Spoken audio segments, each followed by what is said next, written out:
Hello बच्चों, कैसे हैं आप सभी लोग। उम्मीद करता हूं बच्चों बढ़िया होंगे, अपनी प्रिपरेशन को अच्छे से कर रहे होंगे। ठीक है, आप मेरे साथ बायोलॉजी के लिए जुड़े हैं। मैं मैथमेटिक्स भी पढ़ाता हूं, मैंने केमिस्ट्री भी पढ़ा दी है, मैं बायोलॉजी भी पढ़ा रहा हूं। ठीक है, तो चलिए, हमने लास्ट क्लास के अंदर हमने स्टार्ट किया था। ठीक है ना, मैं छोटे छोटे पार्ट्स में करवा रहा हूँ। लास्ट पार्ट के अंदर हमने डिस्कस किया था ऑटोट्रॉपिक न्यूट्रिशन। ठीक है बेटा, ऑटोट्रॉफिक न्यूट्रिशन ये हम कर चुके हैं। ऑटोट्रॉफिक न्यूट्रिशन हम कर चुके हैं, जिसके अंदर हमने क्या डिस्कस किया था बच्चों, फोटोसिंथेसिस डिस्कस किया था। क्या किया था? फोटोसिंथेसिस हमने डिस्कस कर लिया है।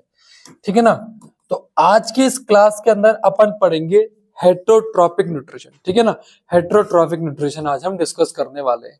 तो चलिए बच्चों, स्टार्ट करते हैं हेटरोट्रॉफिक न्यूट्रिशन। ठीक है, तो हेटरोट्रॉफिक न्यूट्रिशन, ठीक है ना, तो हमारा अगला टॉपिक है हेटरोट्रॉफिक न्यूट्रिशन। ठीक है, ऑटोट्रॉफिक समझा था हमने, अब समझेंगे हेटरोट्रॉफिक न्यूट्रिशन। ठीक है बच्चों, आइए बहुत प्यार से समझते हैं इन प्यारी प्यारी बातों। हेटरोट्रॉफिक, ठीक है ना, एक ऐसा न्यूट्रिशन जहां पे ऑर्गेनिज्म फूड के लिए दूसरे पर डिपेंड होता है। अब आप कहोगे सर, हम के दूसरे पर डिपेंड है? बिल्कुल, हम अपना फूड खुद नहीं बना रहे, हम तो उसको कुक कर रहे हैं। तो यहां पर होगा क्या, अगर प्लांट नहीं होते हमें फूड नहीं मिलेगा। अगर मान लो एनिमल भी नहीं होता ना, हमें फूड नहीं मिलेगा। क्यों? आइदर अगर आप नॉनवेज खा रहे हैं तो आपको फूड कहां से मिलेगा? आपको कहां से मिलेगा? रॉ मटेरियल कहां से मिल रहा है आपको? उस मान लो चिकन खा रहे हो तो मुर्गे से मिल रहा है, बट अगर आप प्लांट खा रहे हो तो प्लांट से मिल रहा है। तो आप फूड के लिए दूसरे पर डिपेंड तो हो। तो इसे हम कहेंगे हेटरोट्रॉफिक न्यूट्रिशन।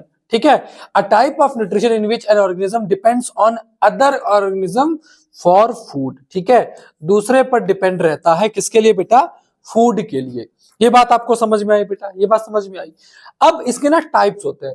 पहला सेप्रोफिटिक, है ना, सेप्रोफिटिक, दूसरा होलोजोइक और तीसरा पैरासिटिक। बहुत इत्मीनान समझना है। अब एक एक करके समझते, एक एक करके समझते हैं। सेप्रोफिटिक क्या हो जाएगा? Organism feed on dead and decaying.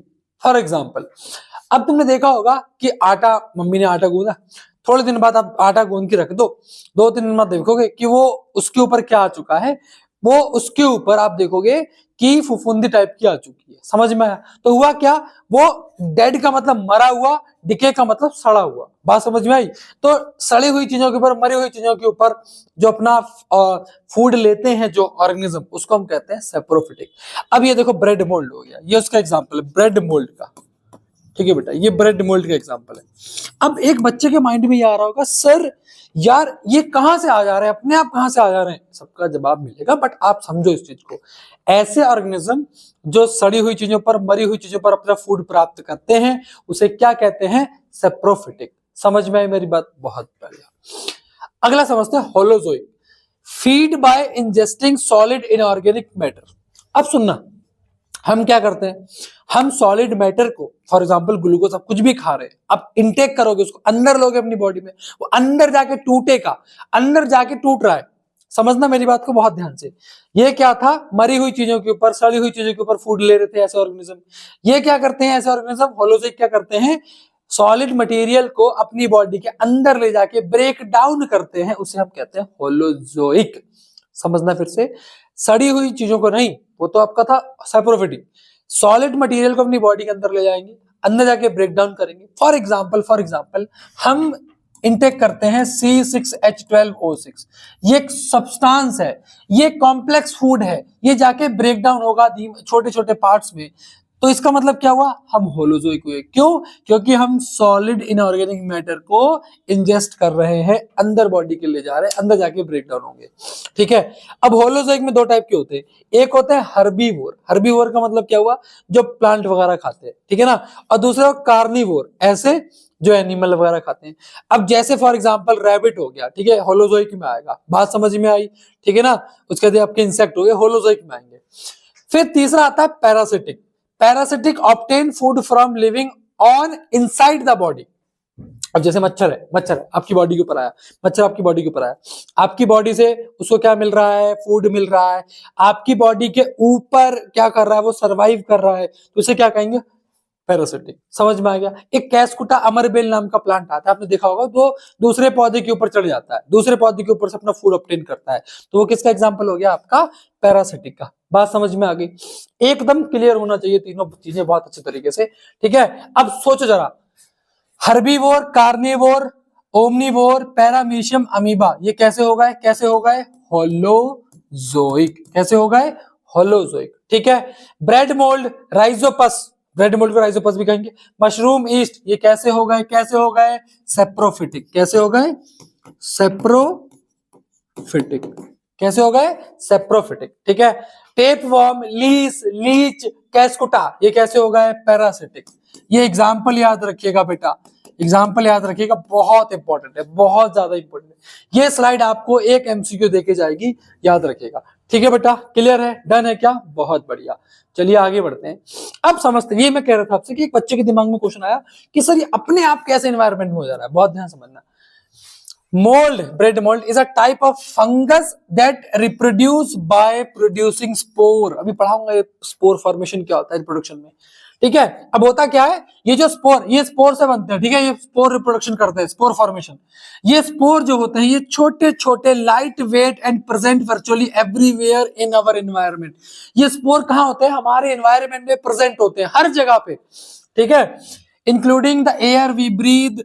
When a spore land on a suitable food source such as bread, it begin to develop into visible mold। बहुत ध्यान से बना, हमारा एनवायरनमेंट है, हर जगह मोल्ड, मैं एयर ले रहा हूं, इसमें भी ये आपका प्रेजेंट है, कौन? मोल्ड। बात समझ में आ गई? अब फिर हर जगह एनवायरनमेंट में, अब जैसे उसको अच्छा फूड मिलेगा ना, तो वो फूड के ऊपर, जैसे ब्रेड हो गया, आटा हो गया, इनके ऊपर क्या, वो धीमा धीमा धीमा धीमा डेवलप होने लगेगा, और डेवलप होके वो फिर दिखाई देगा, विजिबल रूप में आ जाएगा, विजिबल रूप में आ जाएगा। समझ में आया? तो the bread provide an ideal environment for fungal growth as it is nutrient rich and contain moisture। bread के अंदर moisture भी होती है। There are several factors that contribute to the formation of mold on bread। याद रखिएगा, ये basic चीज थी, बहुत इंपॉर्टेंट थी कि आपको ये, मतलब ये साइंस से थोड़ा आपको सीखना चाहिए ना, सीखना चाहिए। मैं इसलिए लेकर आया हूं इस चीज को समझाने के लिए कि आपके दिमाग में सवाल आ रहा होगा कि मोल्ड कैसे बनता है। तो स्पोर फॉर्मेशन होता है इनका, एनवायरनमेंट में हर जगह अवेलेबल होता है, ठीक है बेटा। समझ में आई?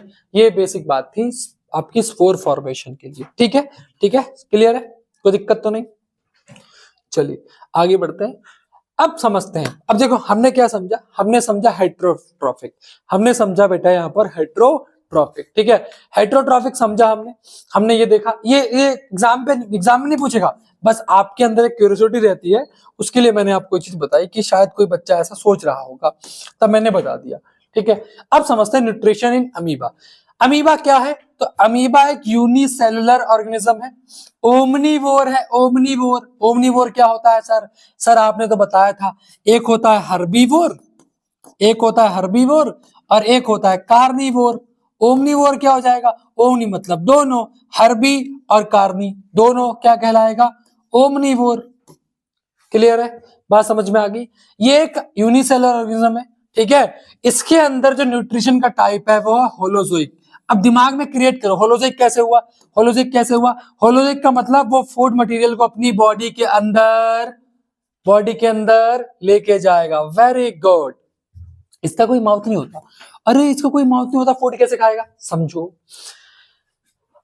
माउथ नहीं होता, बट होता क्या है, होता क्या है, ये देखो, ये अमीबा है, ठीक है, ये इसकी बॉडी है। अब मान लो फूड यहाँ रखा हुआ है, ये रखा फूड, ये फूड रखा हुआ है, तो धीमे धीमे होगा क्या, ये जो इसकी फिंगर लाइक प्रोजेक्शन दिख रही है, ये जो फिंगर लाइक प्रोजेक्शन दिख रही है, ये धीमे धीमे आगे बढ़ना स्टार्ट हो जाएगी। ये धीमे धीमे क्या होगी बच्चे? आगे बढ़ना स्टार्ट हो जाएगी, और धीमे धीमे ये अंदर की तरफ इसको इंक्लूड कर लेगी, अंदर की तरफ, ठीक है। तो कुछ इस तरीके का स्ट्रक्चर बन जाएगा, इसको कहा जाता है स्यूडोपोडिया। क्या कहा जाता है? स्यूडोपोडिया। होगा क्या, फिर यहाँ पर गैप बन जाएगा, इसको कहा जाएगा फूड वैक्यूल। क्या कहा जाएगा? Food vacuole. ये रहा फूड का पार्टिकल, इस घेरे को क्या कहा जा रहा है? फूड वैक्यूल, ठीक है। इसने अपने अंदर की तरफ ले लिया। तो समझ में आया, जो प्रोजेक्शन बन रहा है इसका नाम क्या है? स्यूडोपोडिया। तो ये एक बॉडी का मूवमेंट है। समझाता हूं, सुनो। लेट्स से ये फूड यहाँ रखा हुआ है, आइए अमीबा, तो ये धीमा धीमा धीमा धीमा जाएगा, धीमा धीमा जाएगा, धीमा धीमा जाएगा और इसको यहाँ घेर लेगा। ये सूडोपोडिया है, ठीक है, ये सूडोपोडिया है। अब यहाँ पर इसने अपने अंदर कर लिया इसको, तो इसको कहेंगे हम फूड वैक्यूल। इस घेरे को क्या कहेंगे? Food vacuole. समझ में आया? फूड वैक्यूल क्लियर है, डन है, बहुत बढ़िया। आइए बेटा इसको समझते हैं। तो it ingests food particle by forming temporary finger-like projection called pseudopodia। Temporary projection है, वहां से फूड हट गया वो फिर से हट जाएगा, ठीक है ना। तो जैसे फूड दिखेगा तो वो अपनी इस तरीके से मूवमेंट करना स्टार्ट कर देगा, वो प्रोजेक्शन बन जाएगी वहां पर, उसको कहा जाएगा स्यूडोपोडिया। डन है बच्चों, ये रहा। बहुत एग्जाम्पल याद रखना है ये चीज आपको, ठीक है ना, याद रखिएगा, ठीक है ना। चलिए डन है, डन है। क्या क्या याद रखना है, क्या क्या याद रखना है? अमीबा, अमीबा कैसा न्यूट्रिशन है? होलोजोइक। कैसा न्यूट्रिशन है? होलोजोइक, ठीक है। कैसे करता है? ये फूड वैक्यूल बना लेता है, फूड वैक्यूल, और जिसके अंदर ये अपना फूड मतलब फूड ले लेगा और फिर यहीं से क्या कर देगा? वो एक्सक्रेशन कर देगा। समझ में आया? और जो फिंगर लाइक प्रोजेक्शन थी, वो जो फिंगर लाइक प्रोजेक्शन थी, फिंगर लाइक प्रोजेक्शन थी, उसका क्या नाम था? क्या नाम था? बोलो बोलो बोलो। स्यूडोपोडिया। ये रहा, ठीक है बेटा, डन है, डन है, कोई दिक्कत तो नहीं, कोई प्रॉब्लम तो नहीं, बहुत बढ़िया। आइए अब अगला टॉपिक है, बहुत इंपॉर्टेंट है, nutrition in human being. Nutrition in human being. अब हम पढ़ेंगे अपने बारे में, ह्यूमन के अंदर न्यूट्रिशन कैसे होता है, ह्यूमन के न्यूट्रिशन करने की पूरी प्रोसेस को हम पढ़ेंगे। टॉपिक है हमारा human digestive system. Human digestive system बहुत इंपॉर्टेंट टॉपिक है, बहुत मार्क्स देके जाएगा, और वैसे ही पढ़ाऊंगा जैसे एग्जाम में आता है, फालतू की बातें नहीं, ठीक है। डन है बेटा। आइए अब ह्यूमन के न्यूट्रिशन में 5 स्टेजेस होती हैं, बहुत इंपॉर्टेंट है, बहुत इंपॉर्टेंट। ह्यूमन के न्यूट्रिशन में 5 स्टेजेस। पहली स्टेज इंजेशन, दूसरी डाइजेशन, तीसरी एब्जॉर्प्शन, चौथी असिमिलेशन, पांचवी इजेशन। बहुत प्यारा समझ, बहुत प्यारा। आपने फूड आया, खाना आया, शाम का 7 बज गए, 7 बज गए, कितने बज गए? 8 बजने वाले, 8 बजने वाले, खाना आ गया, ठीक है। खाना मैंने लिया, ठीक है, खाना मैंने लिया, मैंने टुकड़ा तोड़ा और मैंने खा लिया, मैंने इनटेक कर लिया फूड को, इनटेक कर लिया, इंजेशन, इनटेक कर लिया, इंजेशन। अब वो फूड का पार्टिकल जो आपने खाया है वो अंदर जाके बहुत सारे एंजाइम्स की हेल्प से ब्रेक डाउन होगा, बहुत सारे एंजाइम्स की हेल्प से ब्रेक डाउन होगा, तो उसे क्या कहेंगे? डाइजेशन। उसे क्या कहेंगे? डाइजेशन। वो ब्रेक डाउन हुआ, अब वो आपकी इंटेस्टाइन में एब्जॉर्ब होना स्टार्ट होगा, एब्जॉर्ब होना स्टार्ट होगा, उसे कहा जाएगा एब्जॉर्प्शन, एब्जॉर्प्शन। फिर वहां से कहा जाएगा, जिस पार्ट बॉडी के जिस पार्ट को एनर्जी की जरूरत है वो वहां जाएगा, उसे कहा जाएगा असिमिलेशन। क्या कहा जाएगा? असिमिलेशन, ठीक है। वहां सेल यूज करेगी और जो भी वेस्ट निकालना है वहां से उसको बाहर कर दिया जाएगा, जिसे कहा जाएगा egestion. Ingestion, digestion, absorption, assimilation और इजेशन। बात समझ में आ गई? 5 स्टेप याद रखने बहुत अच्छे तरीके से, ठीक है। अब सारा का सारा ये जो प्रोसेस होगी ये आपकी होगी एलिमेंट्री कैनाल के थ्रू। ये किसके थ्रू होगी? एलिमेंट्री कैनाल के थ्रू होगी। किसके थ्रू होगी? एलिमेंट्री कैनाल के थ्रू होगी। डन है बच्चों, डन है। किसके थ्रू होगी? Alimentary canal. कितने स्टेप? 5। कौन कौन से? Ingestion, digestion, assimilation, absorption. नहीं, समझ में आ गया तुम्हें? हो गया? सुनो, पहला स्टेप क्या था? इंजेशन। दूसरा, इंजेशन खाया, टूटेगा, खाने का टूटेगा, मतलब डाइजेशन। Very good. डाइजेशन के बाद क्या होगा? क्या होगा? एब्जॉर्प्शन। क्या होगा? एब्जॉर्प्शन। टूटा, एब्जॉर्ब भी तो होगा। एब्जॉर्ब होने के बाद कहां जाएगा? सेल के पास। सेल के पास क्या होना है अब? असिमिलेशन। उसके बाद इजेशन। क्लियर है? 5 स्टेप। डन है बच्चों? डन है, कोई प्रॉब्लम तो नहीं?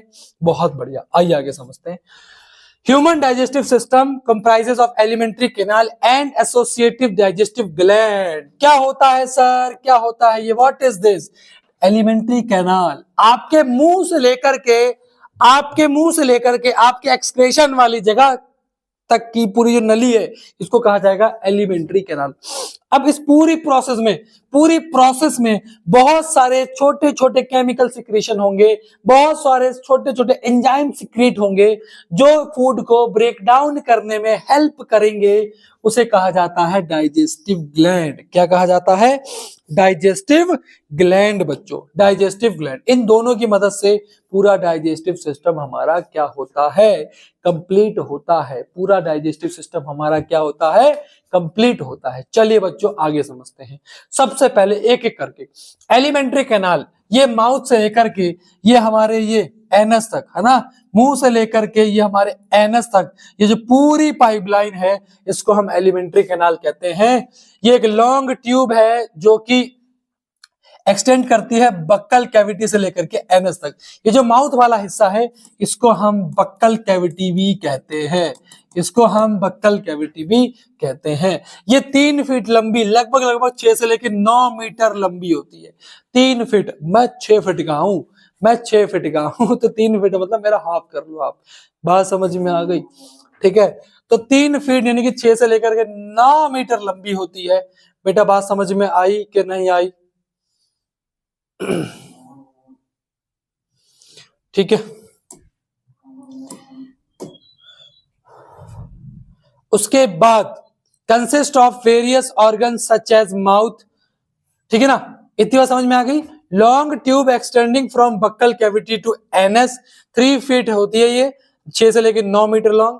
Consist of various organ such as, mouth आता है इसमें, एसोफेगस आता है, स्टमक आता है, स्मॉल इंटेस्टाइन आती है, लार्ज इंटेस्टाइन आती है, इटीसी। पढ़ेंगे, सब चीज पढ़ेंगे, बट ये आपको नोट्स में लिखनी है सारी चीजें। आइए समझते हैं। सबसे पहले क्या आएगा, माउथ। माउथ को और क्या कहते हैं, बक्कल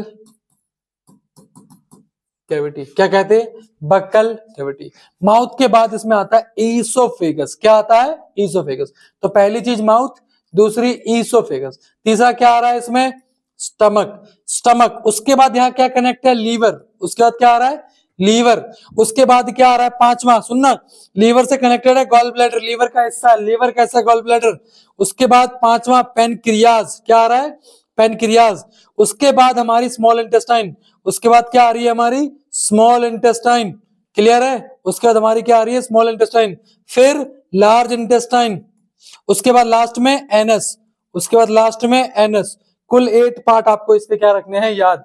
फिर से रिकॉल करो, फिर से रिकॉल करो। सबसे पहले माउथ, माउथ के बाद ईसोफेगस, ईसोफेगस। उसके बाद याद करो स्टमक, स्टमक के बाद लीवर, लीवर के बाद पेनक्रियाज, पेनक्रियाज के बाद स्मॉल इंटेस्टाइन, उसके बाद लार्ज इंटेस्टाइन, लास्ट में एनस।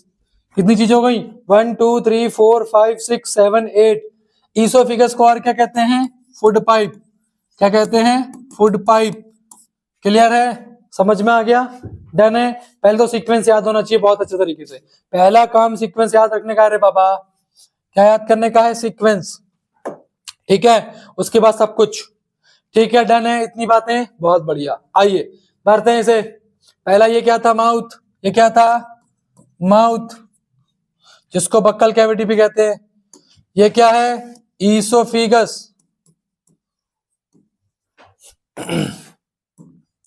ये क्या है, स्टमक। ये क्या है, लीवर। ये क्या है, गॉल ब्लैडर। ठीक है ना, उसके बाद ये क्या है, ये स्मॉल इंटेस्टाइन। उसके बाद ये क्या है, अच्छा सुनना, यहां पर कुछ चीजें ना एक्स्ट्रा दी हैं, उससे जरूरत नहीं है। ये क्या है, लार्ज इंटेस्टाइन। ये क्या है, एनस। और ये क्या है, अपेंडिक्स। क्या याद रखना है, नहीं उतनी जरूरत नहीं है 10th क्लास में। ठीक है, ये क्या है, पेनक्रियाज। ठीक है, अब ये वाली चीज है ना, ये तुम्हारे सिलेबस का हिस्सा नहीं है, तो इसको याद करने की जरूरत नहीं है ये चीज। ऑल्दो ये स्टमक का ही पार्ट है, सॉरी स्मॉल इंटेस्टाइन का ही पार्ट है, 3 पार्ट में होती है। ठीक है, ड्यूडेनम, जिजनम, इलियम। ठीक है, तो ये भरा होना चाहिए बहुत अच्छे तरीके से, बहुत ध्यान से देखो इसको। ठीक है, सवाल आ गया तो पूरा कर लोगे। चलो अब समझते हैं कि करके यहाँ ऊपर से डिस्कस करना स्टार्ट करते हैं, माउथ से लेकर के। माउथ, माउथ जो होता है ये ओपनिंग होती है एलिमेंट्री कैनाल की। माउथ से हम फूड को अंदर लेते हैं ना, तो किसमें हेल्प करता है, इंजेशन में। अब माउथ में 2 चीजें होती हैं, एक दांत, दूसरी जीभ। तो it comprises teeth and tongue, it comprises teeth and tongue. Done done. आइए तो पहली चीज डिस्कस करते हैं इसमें टीथ के बारे में। आइए दांत के बारे में डिस्कस करते हैं। दांत जो होता है मैस्टिकेशन ऑफ फूड, फूड को चबाने में, फाड़ने में, कुतरने में, ठीक है, मैस्टिकेशन, ठीक है, मैस्टिकेशन ऑफ फूड यानी कि चबाने में, खाने को चबाने में किसमें करता है हेल्प? चबाने में। 4 टाइप के दांत होते हैं, कौन कौन से? Incisor, canine, premolar, molar. कितने टाइप के दांत होते हैं? 4 टाइप के। आगे वाले 2 देखो ध्यान से, इंसीजर, आगे वाले 2 इंसीजर, ये 2 इंसीजर। उसके बाद केनाइन, ये वाला, ये जो चीज है केनाइन, इंसीजर फिर केनाइन। कौन कौन से? ध्यान से देखना, इंसीजर सबसे आगे वाले, फिर केनाइन, फिर प्रीमोलर, फिर प्रीमोलर और फिर मोलर। ठीक है। अब ना डॉक्टर का डेंटल फॉर्मूला होता है, ये 2 आगे वाला, ये ऊपर का सुनो, ये इधर वाला हिस्सा, केवल इतना हिस्सा, 2 ये इंसीजर हो गए, 1 केनाइन का हो गया, फिर 2 प्रीमोलर और 3 मोलर। तो यहां पर डेंटल फॉर्मूला बनता है 2123 अपॉन 2123, ये बन जाता है डेंटल फॉर्मूला। अब देखो 2123 कितने हो गए? 16, 8 और 8 16 हो गए, 16 16 32 हो गए। तो ये बनता है आपका एक फॉर्मूला। क्लियर है? कोई दिक्कत तो नहीं? ठीक है ना? 2123 बोलो। अब इनके अलग अलग फंक्शंस हैं, क्लास 11th की बायो में पढ़ोगे, 12th 11th में जब जाओगे तो इनको डिटेल में पढ़ते हो आप लोग। फिलहाल आप मैथमेटिक्स कुछ भी लेंगे वो आपका आगे का मुद्दा है, लेकिन 10th स्टैंडर्ड तक हम इतनी चीजें करके बहुत अच्छा स्कोर कर सकते हैं। याद रखिए, स्कोर करना है, इतना ज्ञान नहीं बनना है अभी हमको। ज्ञानी बन लेंगे आगे जाकर के, हम जब पढ़ेंगे, बीएससी वगैरह करनी होगी तब ज्ञानी बन लेना, नीट वगैरह देना होगा तब ज्ञानी बनना है आपको। ठीक है, तो 10th लेवल तक इतना बहुत है। टंग, जीभ, ऑल्दो जीभ के और भी बहुत सारे काम होते हैं, लेकिन जीभ का एक काम होता है टेस्ट को डिटेक्ट करना। तो जीभ एक मस्कुलर ऑर्गन है, ये जो टिश्यू से कवर होता है इसको म्यूकस कहते हैं। जिस टिश्यू से कवर होता है इसको म्यूकस कहते हैं। इसमें ना टेस्ट बड प्रेजेंट होती हैं, जो डिटरमाइनर होती हैं किसकी? टेस्ट की। अब आपको रिसेप्टर पढ़ाए जाएंगे थोड़ी देर में, एक चैप्टर पढ़ाया जाएगा कंट्रोल कोऑर्डिनेशन, उसके अंदर रिसेप्टर पढ़ाए जाएंगे।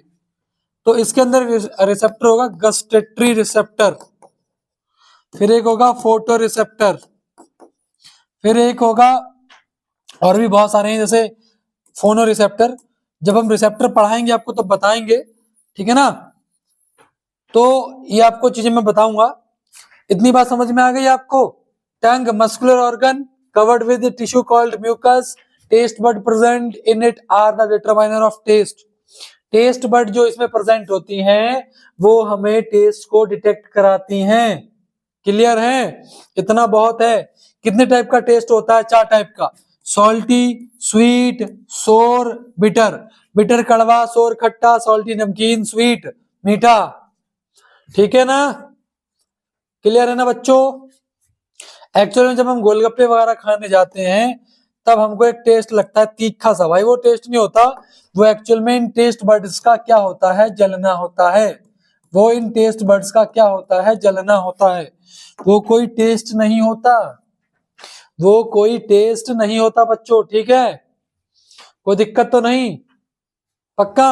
आइए, डेंटल केरीज है ना, कभी कभी हमारे दांत खराब हो जाते हैं, इसको समझते हैं। आइए, डेंटल कैरी और टूथ डिके, दांतों का सड़ना, causes gradual softening of enamel and dentine. अब सुनना मेरी बात ध्यान से, ये जो दांत होते हैं ना, ये जो हमारे दांत होते हैं, ये जो दांत होते हैं ऊपर वाले हिस्से को हम इनेमल कहते हैं। क्या कहते हैं?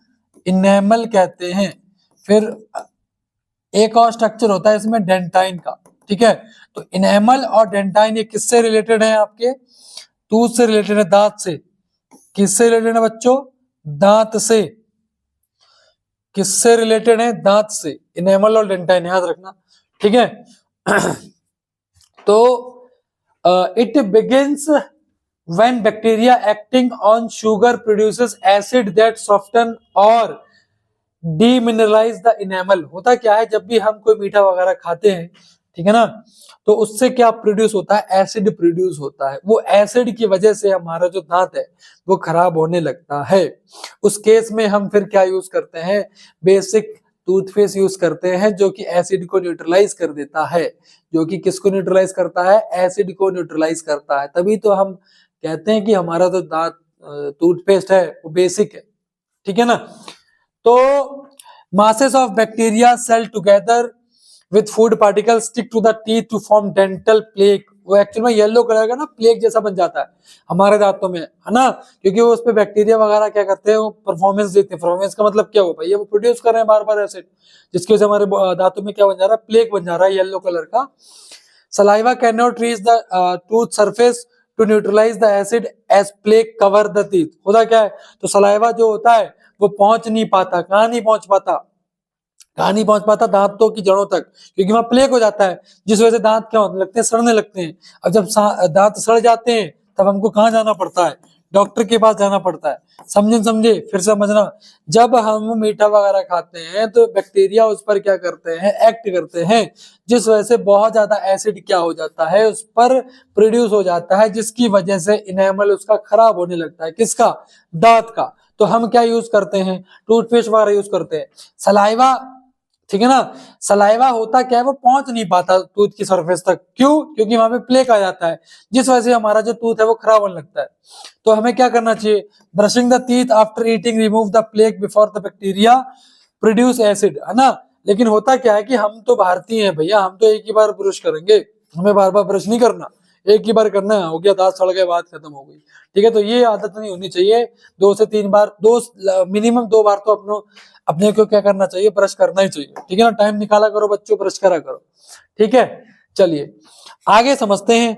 अब भैया वो जो फूड आपने खाया है, माउथ से आपने जो फूड खाया है, ठीक है ना, वो सबसे पहले कहाँ जाएगा, माउथ में जाएगा।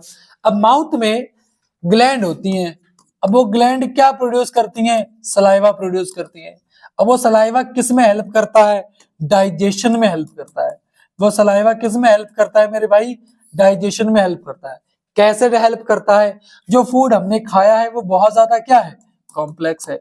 और जो फूड कॉम्प्लेक्स है भाई, वो उसके अंदर 6 कार्बन मॉलिक्यूल है, जो आपने खाया है वो 6 कार्बन मॉलिक्यूल को तोड़ना है। तो कॉम्प्लेक्स फूड को तोड़ने के लिए छोटे छोटे एक्टिंग एजेंट चाहिए, जो हमारे होते हैं सलाइवरी ग्लैंड। ये तो सलाइवरी है, और भी बहुत सारे होंगे। तो सलाइवरी ग्लैंड कहाँ प्रोड्यूस होते हैं, मुंह में प्रोड्यूस होते हैं। 3 टाइप के सलाइवरी ग्लैंड्स होते हैं, पैरोटिड, सब मैक्सिलरी और सबलिंगुअल। ये जो 3 ग्लैंड दिखाई दे रही है ये होती है, ये वाली पैरोटिड होगी, ये वाली क्या होगी, पैरोटिड होगी, ये सब मैक्सिलरी होगी, और ये वाली सबलिंगुअल होगी। याद रखिएगा बेटा, याद रखने की जरूरत नहीं है, ये 10th लेवल पे नहीं पूछेगा, लेकिन 3 टाइप की ग्लैंड होती हैं, ये अपने दिमाग में बांध लो बात। 3 टाइप की ग्लैंड होती हैं, पैरोटिड, सब मैक्सिलरी, सबलिंगुअल। सब मैक्सिलरी को मैंडिबुलर भी कहते हैं, क्या कहते हैं, मैंडिबुलर भी कहते हैं, ठीक है बच्चों। अब इन ग्लैंड का फंक्शन क्या है, ये सलाइवा सिक्रिएट करती हैं, जो कि डाइजेशन में हेल्प करेगा। और हमारा माउथ जो है वो मॉइस्ट भी रहता है, गीला गीला रहता है, कभी आपने देखा होगा, है ना, जिस इन सलाइवा के सिक्रेशन की वजह से ही होता है। ठीक है बच्चों, इतनी बात समझ में आई क्या, क्या इतनी बात समझ में आई आप लोगों को बच्चों, क्या ये बेसिक बातें क्लियर है, बोल दो फटाफट से, क्या ये बेसिक बातें क्लियर है, बोलो, कोई दिक्कत तो नहीं। चलिए, तो सलाइवरी ग्लैंड पहली हमने ग्लैंड पढ़ी है, पहली ग्लैंड सलाइवरी ग्लैंड कहाँ मौजूद है, माउथ में मौजूद है। कितने टाइप की होती है, 3 टाइप की होती है, कौन कौन सी, पैरोटिड, सब मैक्सिलरी और सबलिंगुअल। क्लास में सब कुछ याद करके जाना है, एक एक चीज, क्या फंक्शन है इसका, सलाइवा सिक्रेट करती है, किस में हेल्प होता है, डाइजेशन में, ठीक है, और क्या करती है, तो हमारे माउथ को मॉइस्ट रखती है। आइए आगे बढ़ते हैं। माउथ के बाद, माउथ में हमने 3 चीजें पढ़ी, दांत पढ़ा, जीभ पढ़ी और सलेवरी ग्लैंड पढ़ी। उसके बाद हम आ गए कहां पर, ईसोफेगस में। ये जो स्ट्रक्चर है, इस स्ट्रक्चर को हम ईसोफेगस कहते हैं, इस स्ट्रक्चर को हम ईसोफेगस कहते हैं, क्या कहते हैं, ईसोफेगस कहते हैं। ये लॉन्ग मस्कुलर ट्यूब होती है, जो स्टमक तक जाती है, कहां तक जाती है बेटा, स्टमक तक जाती है। ये रहा हमारा स्टमक, ये रहा हमारा स्टमक, ठीक है। अब बहुत ध्यान समझना, अब इसमें ना ये देखो जैसा खाना खा रहे हो ना, यहाँ एक पाइप होता है एपिग्लोटिस, मतलब पाइप का माउथ होता है एपिग्लोटिस। एक्चुअल में ना देखो, यहाँ उतना मत पढ़ो, ये एपिग्लोटिस वगैरह हमारे सिस्टम में नहीं है। सिस्टम का मतलब हुआ हमारे 10th के लेवल तक नहीं है। फिर भी बता देता हूँ, हवा जाने वाला और फूड जाने वाले पाइप अलग अलग होते हैं, क्योंकि वो लंग्स पे जा रहा होता है। अब जब भी हम कभी कभी खाना खाते हैं तो हम ज्यादा बोलते हैं, जिसकी वजह से हवा उस एरिया से जा रही होती है। अब उस हवा वाले ट्रैक में अगर आपकी कौन घुस गई बेटा, फूड घुस गया, तो हवा नहीं जाएगी, जिसकी वजह से आपने देखा कभी कभी खाते खाते बहुत बोलते हो, ठसका सा लगता है एकदम से, है ना। ये इसलिए लग रहा है क्योंकि वो एपिग्लोटिस जो इसकी ओपनिंग है वो विंड पाइप वाले की, वो खुल गई, जिसका फूड जो आपका उस तरफ मूव करने लग गया, तो आपको एकदम से ठसका सा लगता है। एकदम से होता है क्या कि माइंड को हमारे मैसेज आता है, और माइंड फिर अंदर से जोर लगा, माइंड मैसेज भेजता है और मसल्स अंदर से जोर लगाना स्टार्ट करती है ताकि वो फूड उधर ना आए। बात समझ में आ गई। इसका बहुत बड़ा कॉज भी हो सकता है कि आपकी सडन मृत्यु भी हो सकती है। तो बहुत ध्यान से खाना खाते टाइम ज्यादा बोले नहीं, चुपचाप खाना खाएं, क्योंकि बड़े हमारे कहते थे कि हमको बोलते टाइम खाना, और बोलते टाइम, क्या कह रहा हूँ, खाना खाते टाइम बोलना नहीं चाहिए। ठीक है, समझ में आई बेटा, ये चीज आपको ध्यान में होनी चाहिए। अच्छा, यहाँ जो फूड जो है वो मूव कर रहा है, इस मूवमेंट को हम कहते हैं पेरिस्टेल्सिस, यानी कि पेरिस्टेल्टिक मूवमेंट। पेरिस्टेल्टिक मूवमेंट क्या कहते हैं? पेरिस्टेल्टिक मूवमेंट। याद रखिएगा, पेरिस्टेल्टिक मूवमेंट, पेरिस्टेल्सिस बहुत इंपॉर्टेंट है, 2 नंबर पे सवाल पूछेगा। क्या होता है? जैसे मान लो ये नली है, नली है, ठीक है। अब यहाँ क्या है? फूड जा रहा है। अब यहाँ क्या? फूड जा रहा है। अब जैसे फूड जाएगा तो जहां फूड है वो क्या हो जाएगी? फैल जाएगी, फैल जाएगी। जैसे ही फूड नीचे गया वो रिलैक्स हो गई, जैसे ही फूड नीचे गया रिलैक्स हो गई। तो फूड मूव होता गया, जहां फूड है वो फूल जाएगी, और जैसे फूड वहां से हट जाएगा वो रिलैक्स हो जाएगी। तो कॉन्ट्रैक्शन रिलैक्सेशन, कॉन्ट्रैक्शन रिलैक्सेशन, इस तरीके से मूव करता है ये। ठीक है, जैसे फूड यहाँ जा रही है, देखो ना, ये देखो, जहां फूड है, फूड का बोलस है, वहां पर उभरा हुआ पार्ट है, वहां पर क्या है? ये उभरा हुआ पार्ट है। लेकिन जैसे वहां से फूड हट गया तो ये कॉन्ट्रैक्ट हो गई। ये क्या हो गया? कॉन्ट्रैक्ट हो गई। ठीक है, तो कॉन्ट्रैक्ट, रिलैक्सेशन। याद रखिएगा, आपको ये जो मूवमेंट होता है, इस मूवमेंट को हम पेरिस्टेल्टिक मूवमेंट कहते हैं।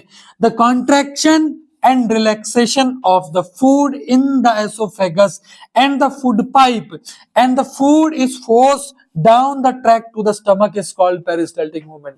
Contraction, relaxation of food in the esophagus, है ना, in which food is pushed to the stomach is known as peristaltic movement. याद रखिएगा, 2 नंबर की डेफिनेशन है ये, 2 नंबर की डेफिनेशन है, याद रखना है बहुत अच्छे तरीके से। ये उसकी इमेज है, आपको बहुत अच्छे से याद रखनी है। Contraction, relaxation of movement of food in the oesophagus, है ना, जिसकी वजह से फोर्स होता है, कहां तक जाता है? फूड स्टमक तक जाता है। इसको हम पेरिस्टाल्टिक मूवमेंट कहते हैं। Peristaltic movement, contraction and relaxation of food in the oesophagus, ठीक है ना, एंड द फूड पाइप, ठीक है ना। एसोफेगस और होना चाहिए था, और द फूड पाइप, क्योंकि दोनों चीजें की है, ठीक है ना। और जैसे फोर्स, फूड जो है वो फोर्स होता है कहां तक के लिए? स्टमक तक के लिए। इस मूवमेंट को हम पेरिस्टाल्टिक मूवमेंट कहते हैं। इस मूवमेंट को हम पेरिस्टाल्टिक मूवमेंट कहते हैं। अगला पार्ट आ गया स्टमक। स्टमक, स्टमक, ये देखो थैलीनुमा संरचना, ये स्टमक है। और स्टमक जो है ये जे शेप स्ट्रक्चर वाली थिक वॉल्ड बैग है। थिक वॉल्ड, बहुत मोटी परत होती है इसकी, थिक वॉल्ड होती है, मोटी परत होती है। जे शेप आपको दिखाई दे रहा होगा, जे शेप आपको दिखाई दे रहा होगा, जे शेप वाली थिक वॉल्ड बैग होती है। ये इसके अंदर गैस्ट्रिक ग्लैंड होते हैं जो सिक्रीट करते हैं गैस्ट्रिक जूस को, जो सिक्रीट करते हैं गैस्ट्रिक जूस को। बहुत इंपॉर्टेंट स्लाइड। गैस्ट्रिक जूस मतलब स्टमक में सिक्रीट होने वाले जूस, स्टमक में सिक्रीट होने वाले एंजाइम। पहले एंजाइम कहां पड़े थे? सलाइवरी ग्लैंड, सलाइवा, ठीक है। उसके बाद यहाँ गैस्ट्रिक जूस कहाँ है? स्टमक में। कितने होते हैं? 3, pepsin, HCl, mucus. Pepsin, pepsin break down करता है हमने फूड में जो खाया है प्रोटीन उसे। बहुत प्यारी संरचना है हमारी जो बनाई हुई है। फूड अंदर जा रहा है, सलाइवा उसको क्या कर रहा है? मॉइस्ट कर रहा है। वो आगे बढ़ा, वो स्टमक में गया, स्टमक में उसको 3 चीजें मिली, पेप्सिन मिला, जो फूड हमने खाया है C6H12O6, उसके अंदर बहुत सारी चीजें होंगी। तो सबसे पहले स्टमक में मिला पेप्सिन, जिसने वहां से किसको अलग कर दिया? प्रोटीन को, प्रोटीन का ब्रेक डाउन कर दिया। उसके बाद HCl, इसका क्या काम है? तो ये फूड को एसिडिक बना रहा है, और एसिडिक के साथ साथ ये इसका ब्रेकिंग डाउन इजी कर रहा है। क्या कर रहा है? ब्रेकिंग डाउन ऑफ फूड को क्या कर रहा है, इजी कर रहा है, ठीक है, ब्रेकिंग डाउन ऑफ फूड को क्या कर रहा है, इजी कर रहा है, और एसिडिक मीडियम बना रहा है, प्लस जो आपने खाया है उसके अंदर जम्स होंगे, हो सकता है हो, उनको भी खत्म कर रहा है, ठीक है। तो आपने जो खाया है, जो एयर है उसके अंदर मान लो जम्स वगैरह हमारे स्टमक तक पहुंच गई, तो वो एसिड है वो उसको खत्म कर देगा। बात समझ में आई। तीसरी चीज, अब क्योंकि जो इसकी लाइनिंग है वो HCl से खराब भी तो हो सकती है, HCl से भी तो खराब कर सकता है, क्योंकि वो एसिड है, क्योंकि वो एसिड है तो वो उसको खराब भी तो कर सकता है। इसीलिए म्यूकस नाम का तीसरा एंजाइम होगा, गैस्ट्रिक जूस होगा, जो प्रोटेक्ट करेगा इनर लाइनिंग ऑफ स्टमक, जो प्रोटेक्ट करेगा इनर लाइनिंग ऑफ स्टमक को। किसे प्रोटेक्ट करेगा, इनर लाइनिंग ऑफ स्टमक को। कौन करेगा, म्यूकस करेगा। तो इसका मतलब तीन चीजें होती हैं, मैं बता रहा हूं, 2 से 3 नंबर में सवाल तुमसे ऐसे पूछ लेंगे, वो ऐसे चार्ट दे देंगे, कहेंगे इसे भरो, इसके क्या फंक्शन है, और स्टमक में सिक्रीट होने वाले 3 एंजाइम है, इनके क्या फंक्शन है, इनके क्या नाम है।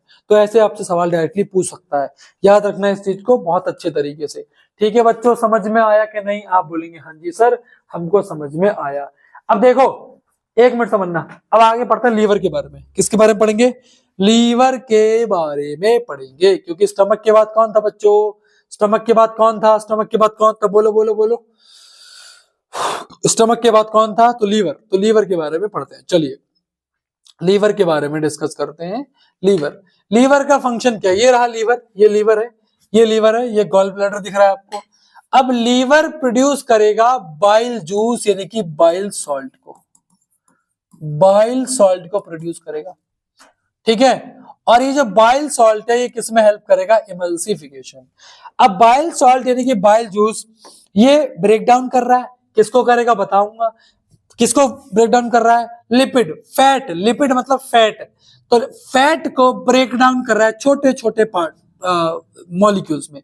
लार्ज फैट का मॉलिक्यूल है, ये छोटे छोटे मॉलिक्यूल में डिवाइड होगा, समझ में आया। लार्ज फैट छोटे छोटे ड्रॉपलेट में टूट रहा है, तो किसकी वजह से टूट रहा है, लीवर की वजह से। क्यों, क्योंकि लीवर में जो प्रोड्यूस हो रहा है बाइल सॉल्ट वो हेल्प करेगा इसमें।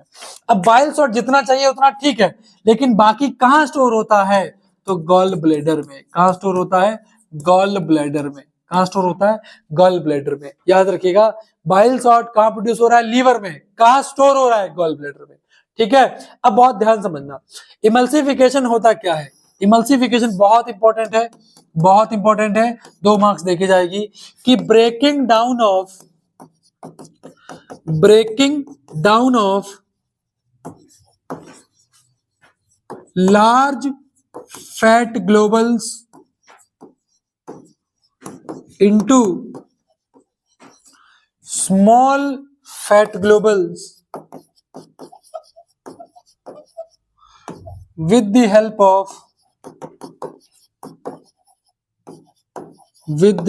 of bile salt produced by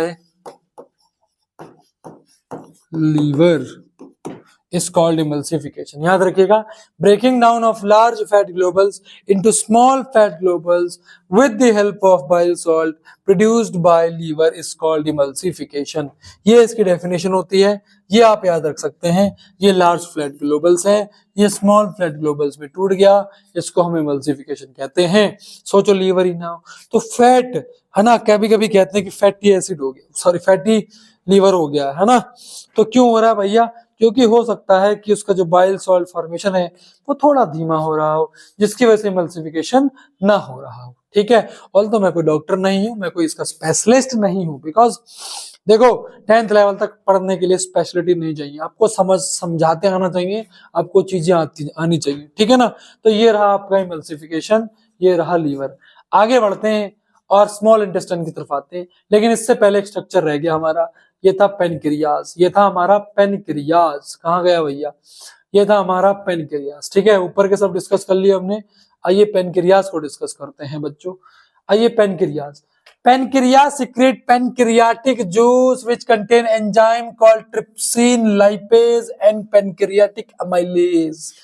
3 चीजें यहां से सिक्रेट होती है। देखो ये जो ग्लैंड्स है ना जो सिक्रेट करें, इनको याद रखना।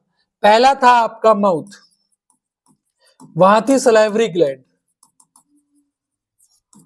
वहां थी सलाइवरी ग्लैंड। दूसरा आया आपका स्टमक, वहां थी गैस्ट्रिक ग्लैंड्स, वहां थी आपकी गैस्ट्रिक ग्लैंड। और तीसरा आया आपका लीवर, वहां था आपका क्या, अभी पढ़ाया मैंने आपको, बोलो बोलो, बाइल सॉल्ट। और चौथा आपका आ गया है पेनक्रियाज।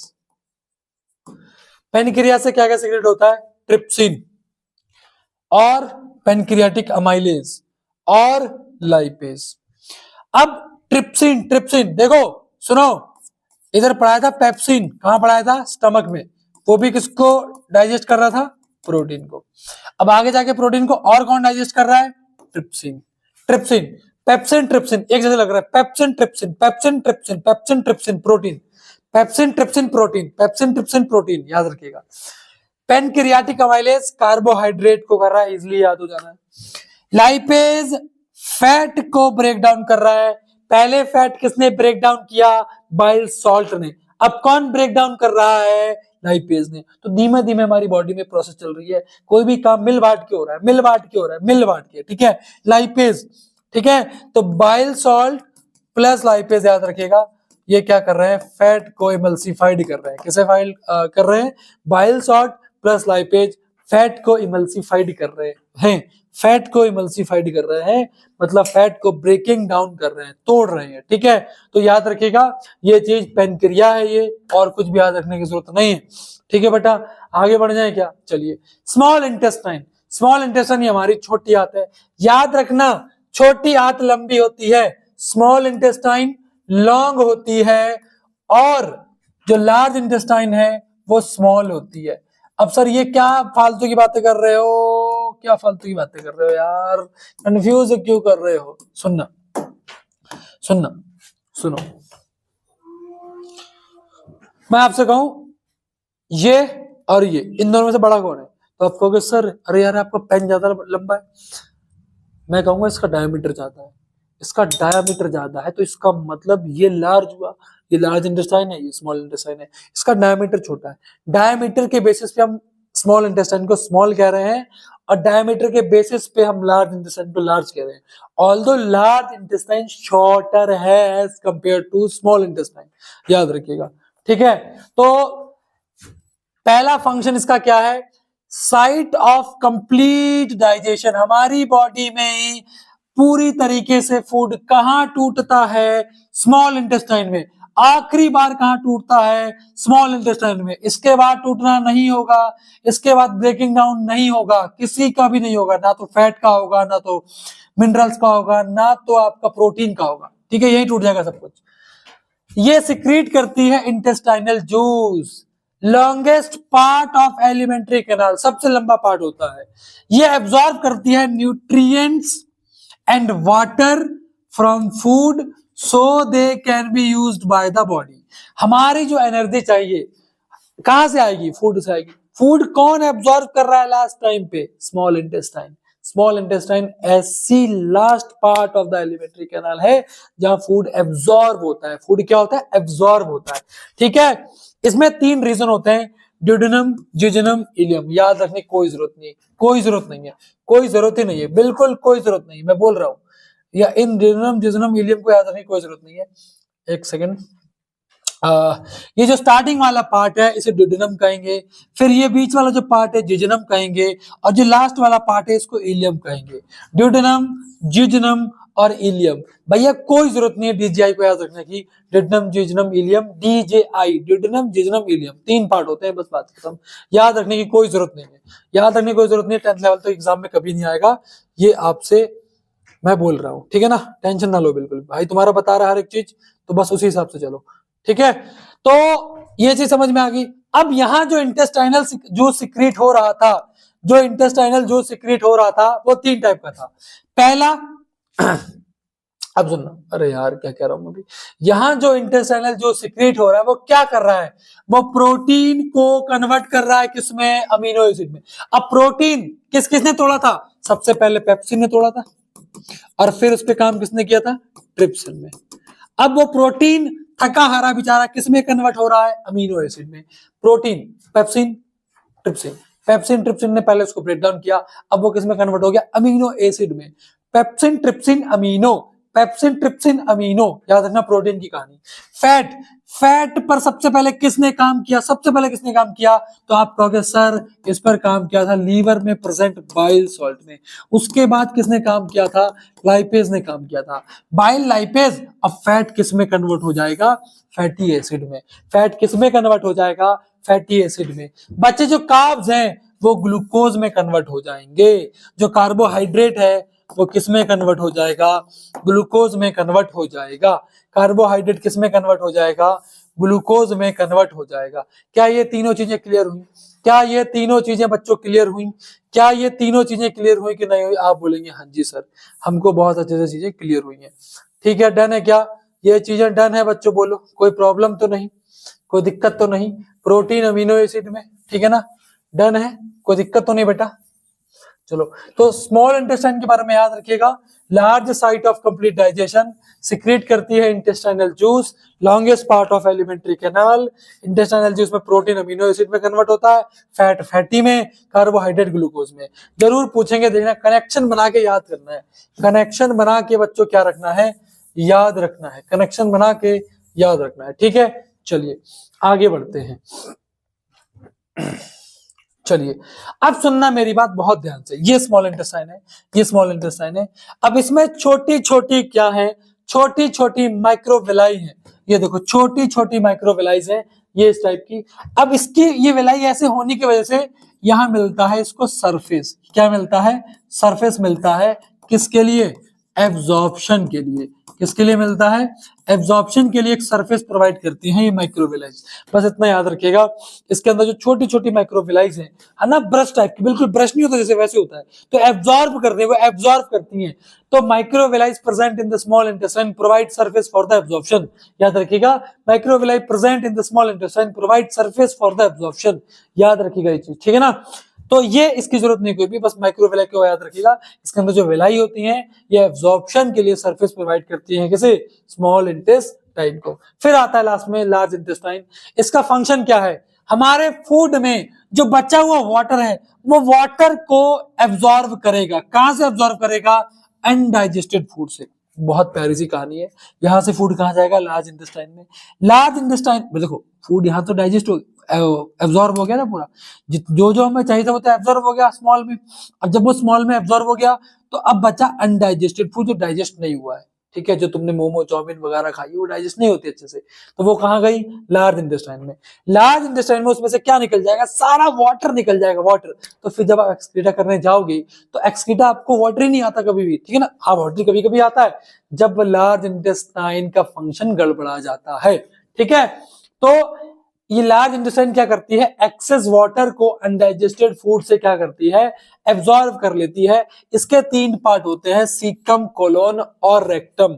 सीकम, कोलोन और रेक्टम, सीकम, कोलोन और रेक्टम, सीकम, कोलोन और रेक्टम, सीकम, कोलोन और रेक्टम। ठीक है बेटा, तो तीन पार्ट होते हैं, सीकम, कोलोन और रेक्टम, सीकम, कोलोन और रेक्टम। ठीक है बेटा, याद रखने की जरूरत नहीं, फिलहाल कह रहा हूं, बस ये फंक्शन याद रख लेना कि अनडाइजेस्टेड फूड से ये क्या करते हैं, वाटर को एब्जॉर्ब करते हैं।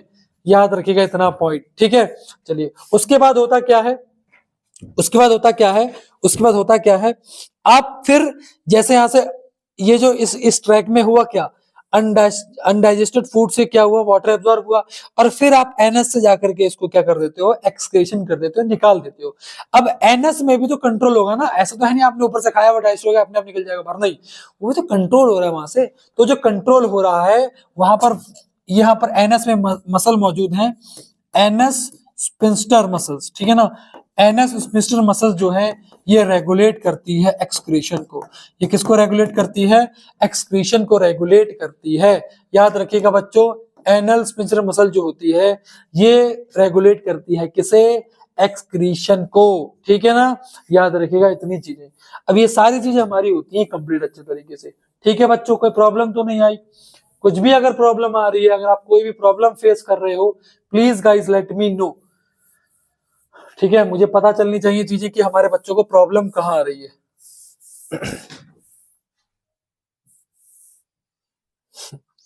चलिए अब ये रहा, अब सुनो, तुम्हें क्या करना है, इसको करना है प्रैक्टिस। कैसे भैया, सलेवरी ग्लैंड 3 थी, क्या काम था, सिक्रेशन का। लीवर क्या सिक्रेट करा था, याद करो फटाफट से। लीवर क्या सिक्रेट करा था, बोलो, बाइल जूस। किसमें काम आ रहा था, एमल्सिफिकेशन में। स्टमक क्या क्या सिक्रेट कर रहा था, पेप्सिन, HCl, म्यूकस। पेनक्रियास क्या क्या कर रहा था, बोलो, ट्रिप्सिन, पेनक्रियाटिक जूस उसे कहते हैं, अमाइलेज जिसे कह रहे थे हम, और क्या था, लाइपेज। ठीक है। इंटेस्टाइनल ग्लैंड में क्या क्या था भैया, फैट किसमें जा रहा था, फैटी एसिड में। प्रोटीन किसमें जा रहा था, अमीनो एसिड में। ठीक है। और कार्बोहाइड्रेट किसमें जा रहा था, ग्लूकोज में। ऐसा लिख के याद करा करो। ठीक है, ये सारी चीजें थी। तो gland part which produces chemical substance, ऐसे पार्ट होते हैं ग्लैंड जो केमिकल सब्सटेंस को क्या करते हैं, प्रोड्यूस करते हैं। जो किसे प्रोड्यूस करते हैं, केमिकल सब्सटेंसेस को। ठीक है। अभी पूरा का पूरा डाइजेशन इस स्लाइड में, पूरा का पूरा digestion.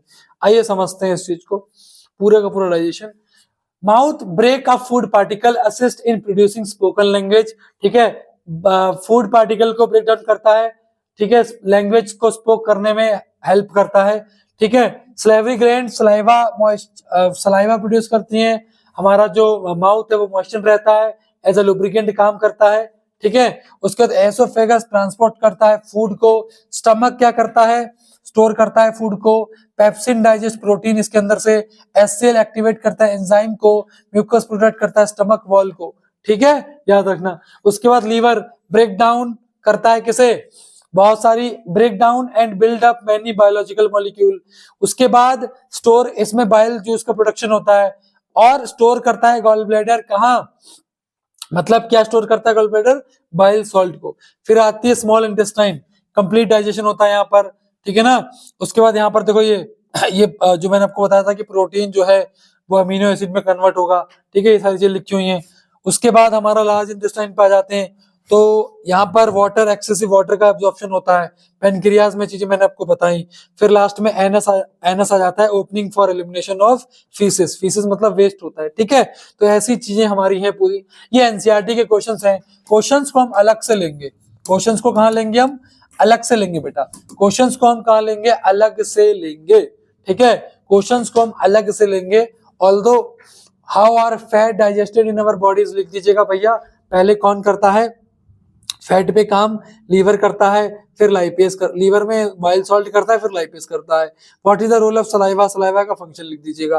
What are the necessary condition for autotrophic nutrition, इसमें फोटोसिंथेसिस के जो इवेंट्स बताए तो उनके बारे में लिख दीजिएगा। ठीक है, तो इस तरीके से हमारा क्या होता है, कंप्लीट न्यूट्रिशन। बहुत बेहतरीन पार्ट था, 2 पार्ट में हमने इसको क्या करा है, टैकल किया है। इसके बाद हम करेंगे रेस्पिरेशन नेक्स्ट वीडियो के अंदर। आप सभी का थैंक यू सो मच, मिलते रहेंगे आगे बायोलॉजी के लिए। Thank you.